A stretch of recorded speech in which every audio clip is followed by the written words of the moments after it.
The United States holds the rare distinction of being the only country effectively on Earth to tax and regulate and restrict its citizens no matter where they go in the world. The laws, the tax laws, they apply to you no matter where you live. And so when we saw the price to renounce U.S. citizenship go from 0 to 450 to 2,350, I think a lot of people said, this is a last-ditch grab for cash. This is the way to discourage people from leaving the system and to punish those who can. But what if we took it one step further? What if your country didn't allow you to renounce your citizenship at all? Today, I'm going to share with you 5 such countries where you cannot renounce your citizenship.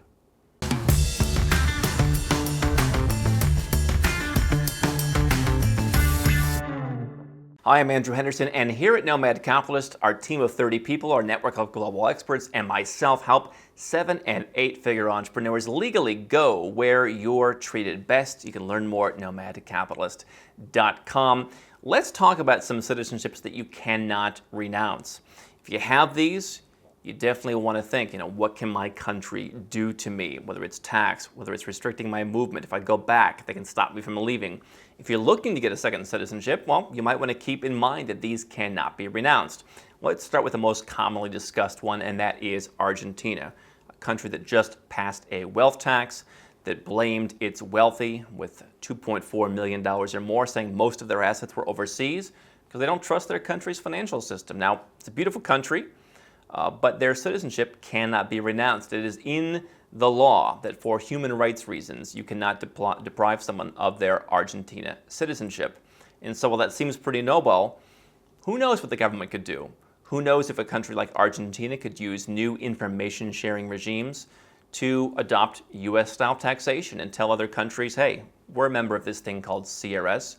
We have information.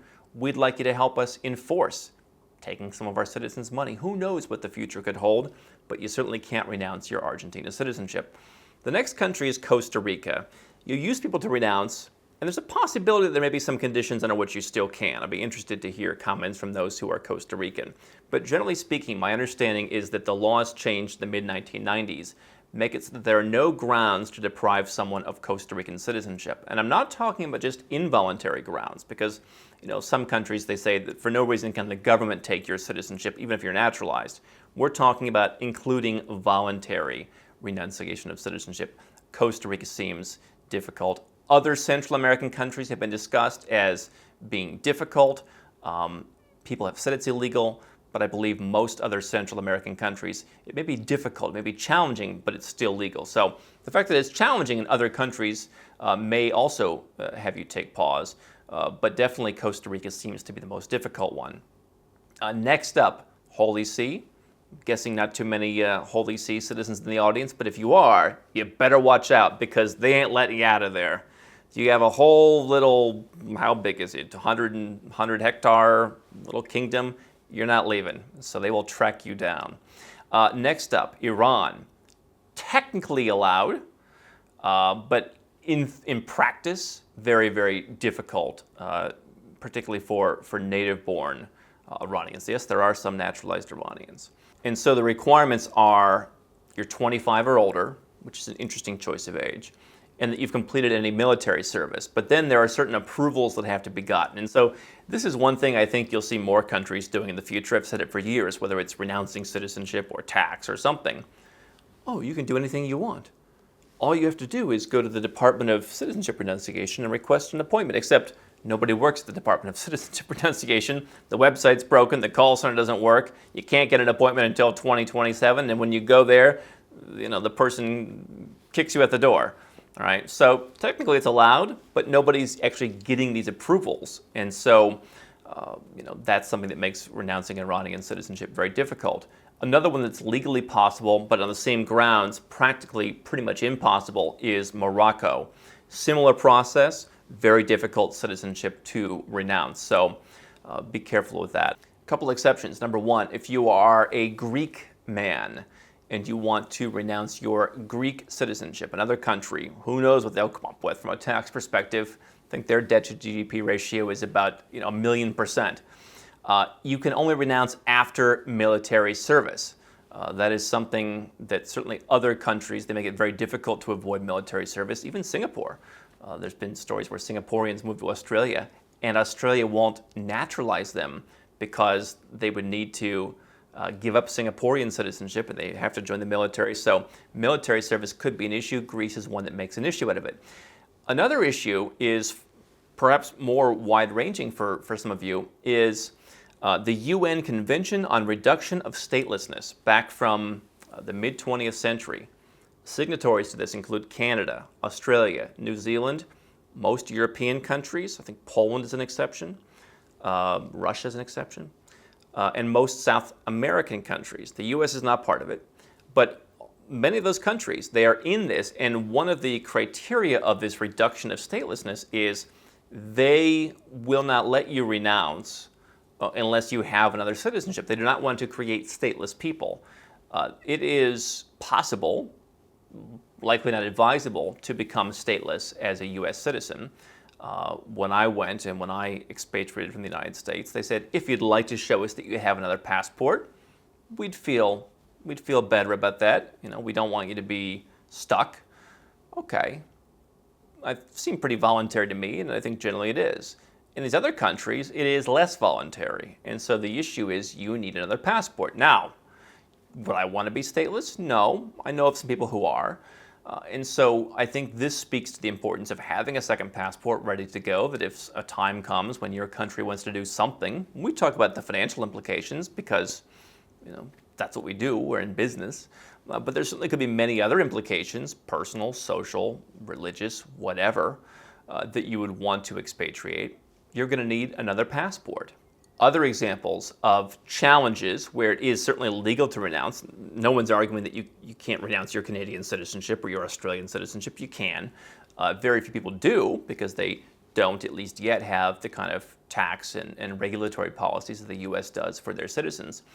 Certainly children generally can't renounce. I know people where they live in Europe. Their children want to give up their U.S. citizenship because they can't even get a bank account in their own country in Europe where they live and of which they are also a citizen because they are also a U.S. citizen. They go to the embassy. We don't believe an 11-year-old can make the decision to renounce, and so they're stuck. They're stuck with all the same rules just because their parents gave them U.S. citizenship at birth. That's definitely an issue if you have children, and it has affected some people's quality of life. But the last issue is, can they tax you or fee you to death to make it, if not impossible, just undesirable? And while $2,350 fee to the U.S. Embassy is not a lot for a 7 or 8 figure earner or someone with a 7 or 8 figure net worth, we have a precedent that countries do charge a fee to renounce, and certainly that fee could be whatever they wanted it to be. There's not a lot of political goodwill towards people who are giving up their citizenship in a country, particularly if they are wealthy. And so that fee could certainly increase. There could be higher and higher taxes on leaving. Elizabeth Warren in the United States said, let's have a 40% flat tax on everyone who leaves the country, just to be punitive. And so certainly other countries could do that. I think what people sometimes underestimate is, particularly Western countries have their own high-tax lobbying groups like the OECD, where they share these proposals and ideas get exchanged and bad ideas get adopted by other countries, particularly countries that have good relations with each other. So if you look at the US, Canada copies some of the stuff that they do.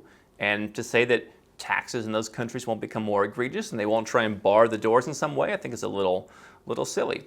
So now you have 5 countries that will not let you renounce your citizenship. You have a couple other situations where it may be more difficult to renounce your citizenship, and this is something that I think people should think about when they're looking at getting a second passport. Am I going to get into trouble by having that second passport? Is it going to make my life better by giving me more options, or is it potentially going to take away some of my options in the future? This is why I like to look at, smaller countries, neutral countries, countries like the Caribbean, islands, where they don't, in some cases, have any forms of direct taxation, or at least they don't have wealth tax, capital gains tax, things like that. For those reasons, that kind of country, whether it's in the Caribbean or somewhere else, makes a lot of sense for me as a place to have a second passport to avoid some of these issues that larger countries can get away with. How can Nomad Capitalist help you? 4 ways. Number one, subscribe to our channel and click the notification bell to make sure you get our new video every day. Number two, get a copy of Nomad Capitalist, the book. You'll learn a lot of my personal experiences over a dozen years of studying this stuff, as well as exactly some of the strategies that you can use to build your Nomad Capitalist plan. Number three, if you're not sure where to start, but you want to come and learn from my team and I, you want to come and mingle with like-minded people, learn more about our live conference, Nomad Capitalist Live. It's coming up soon. And number four, if you want some help right now because you've got a burning issue, you need something solved, you want to lower your taxes, get a second passport, or build the Nomad Capitalist lifestyle of your dreams, go to nomadcapitalist.com and click on Become a Client.